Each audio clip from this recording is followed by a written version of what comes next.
नमस्कार। पंचतंत्र की कहानियाँ सुनने के लिए आपका बहुत बहुत धन्यवाद। पंचतंत्र की कहानियों की मेरे पिछले वीडियो में गीतल बोला। एक कहानी और सुनाता हूँ टिटहरी की। समुद्र तट के एक भाग में एक टिटहरी का जोड़ा रहता था।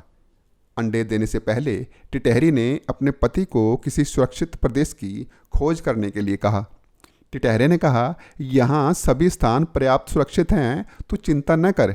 टिटहरी ने कहा, समुद्र में जब ज्वार आता है तो उसकी लहरें हाथी को भी खींच कर ले जाती हैं, इसलिए हमें इन लहरों से दूर कोई स्थान देखकर रखना चाहिए।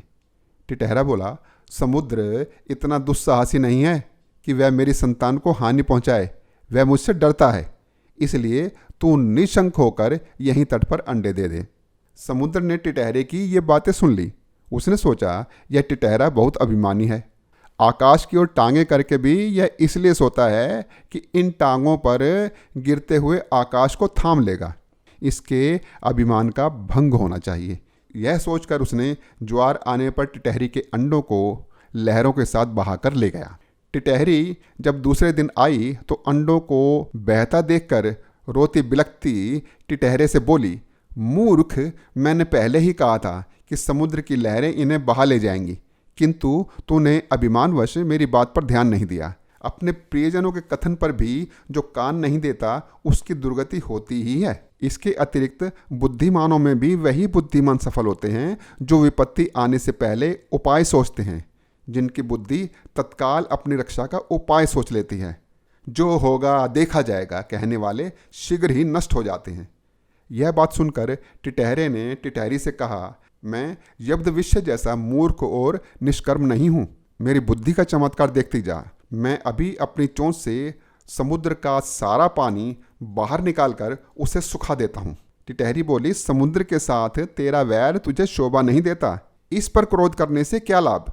अपनी शक्ति देखकर हमें किसी से बैर करना चाहिए, नहीं तो आग में जलने वाले पतंगे जैसी गति होती है। टिटहरा फिर भी अपनी चोंच से समुद्र को सुखा डालने की डींगे मारता रहा।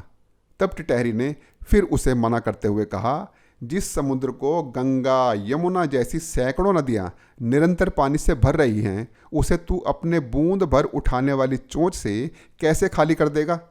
टिटहरा तब भी अपनी हठ पर तुला रहा। तब टिटहरी ने कहा, यदि तूने समुद्र को सुखाने का हठ कर ही लिया है तो अन्य पक्षियों की भी सलाह लेकर काम कर। कई बार छोटे छोटे प्राणी मिलकर अपने से बहुत बड़े जीव को भी हरा देते हैं, जैसे चिड़िया, कटफोड़े और मेंढक ने मिलकर हाथी को मार दिया था। टिटहरे ने कहा, ठीक है, अच्छी बात है, मैं भी दूसरे पक्षियों की सहायता से समुद्र को सुखाने का यत्न करूँगा।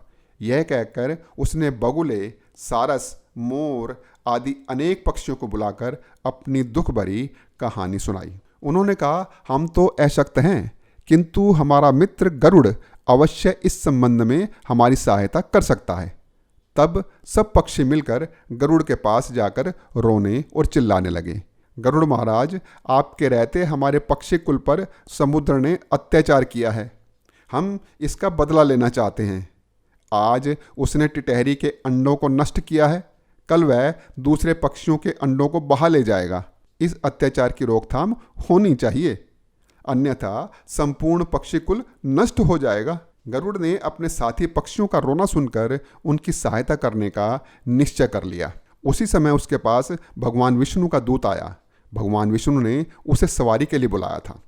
गरुड़ ने दूत से क्रोधपूर्वक कह दिया कि वह विष्णु भगवान को कह दे कि वह दूसरी सवारी का प्रबंध कर ले। दूत ने गरुड़ के क्रोध का कारण पूछा तो गरुड़ ने समुद्र के अत्याचार की कहानी सुना दी। दूत के मुख से गरुड़ के क्रोध की कहानी सुनकर भगवान विष्णु स्वयं गरुड़ के घर आ गए। वहां पहुंचने पर गरुड़ ने प्रणाम पूर्वक विनम्र शब्दों में कहा, भगवान, आपके आश्रय का अभिमान करके समुद्र ने मेरे साथी पक्षियों के अंडों का अपहरण कर लिया है। इस तरह मुझे भी अपमानित किया है। मैं समुद्र से इस अपमान का बदला लेना चाहता हूँ। भगवान विष्णु बोले, गरुड़, तुम्हारा क्रोध युक्ति युक्त है। समुद्र को ऐसा काम नहीं करना चाहिए था। चलो, मैं अभी समुद्र से उन अंडों को वापस लेकर टिटहरी को दिलवा देता हूँ। उसके बाद हमें अमरावती जाना है। तब भगवान विष्णु ने अपने धनुष पर आग्नेय बाण को चढ़ाकर समुद्र से कहा, दुष्ट, अभी उन सब अंडों को वापस दे दे, नहीं तो तुझे क्षण भर में सुखा दूंगा। भगवान विष्णु के भय से समुद्र ने उसी क्षण अंडे वापस दे दिए। इसलिए कहते हैं कि अपनी शक्ति का कभी अभिमान नहीं करना चाहिए। कभी कभी अभिमानी का सर भी नीचा हो जाता है।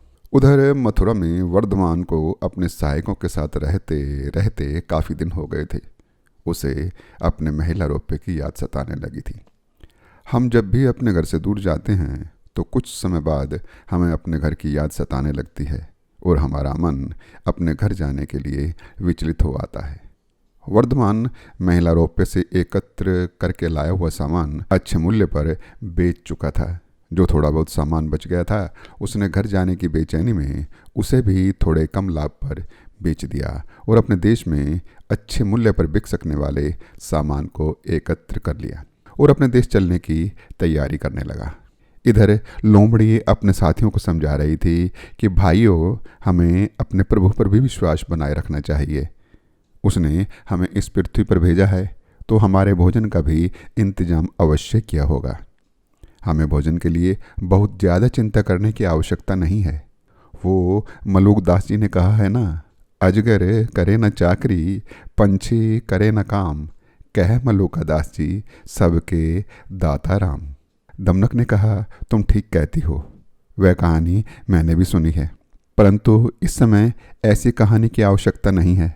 यदि सभी मलूक दास जी के इस कथन पर चलने लगे तो संसार नहीं चल सकता। परमात्मा ने हमें कर्म करने के लिए भी तो भेजा है ना। इसलिए कर्म करने के लिए हमें हाथ पर हाथ धरकर बैठे नहीं रहना चाहिए। भगवान जो करेगा अच्छा ही करेगा। मैं तुम्हें 3 मछलियों की कहानी सुनाता हूँ, सुनो। आगे क्या हुआ, मेरी अगली वीडियो देखने के लिए मेरे चैनल को सब्सक्राइब करें। ये वीडियो आपको कैसी लगी मुझे बताइएगा। नमस्कार।